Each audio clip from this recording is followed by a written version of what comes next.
Hello everyone, welcome back to my channel. আজকের আমি পাবদা মাছ আলু কুচি দিয়ে কলা পাতায় দেবো। এর জন্য এখানে আমি পাবদা মাছ নিয়েছি, আলু কুচি করে নিয়েছি রসুন, হলুদের গুঁড়া, মরিচের গুঁড়া, লবণ আর 2 প্রকারের তেল, যেমন সরিষা তেল, সয়াবিন তেল। এগুলো দিয়ে একসাথে মেখে মাছ আমি কলা পাতায় দিয়ে দেব। কলা পাতা দিয়ে এটা জাল হওয়ার জন্য রেখে দেব। যখন এক পাশ হয়ে আসবে তখন মাছটা আমি আবার উল্টে অন্য পাশও ভাজি করে নেব। এর জন্য মাছে আমি আবার একটা কলা পাতা দিয়ে নিলাম। এবার উপর থেকে একটা থাল দেব, থাল দিয়ে এটা উল্টে দেব।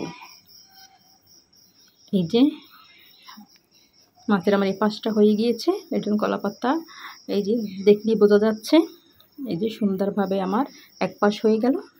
এবার এটা আমি জাল করতে আবার দিয়ে দেব অন্য পাশ হওয়ার জন্য। আর আমার চ্যানেলের ভিডিও যদি আপনাদের পছন্দ হয়ে থাকে অবশ্যই এটি সাবস্ক্রাইব করবেন, এটি লাইক করবেন, পাশের বেল বাটনটা অবশ্যই প্রেস করে দেবেন।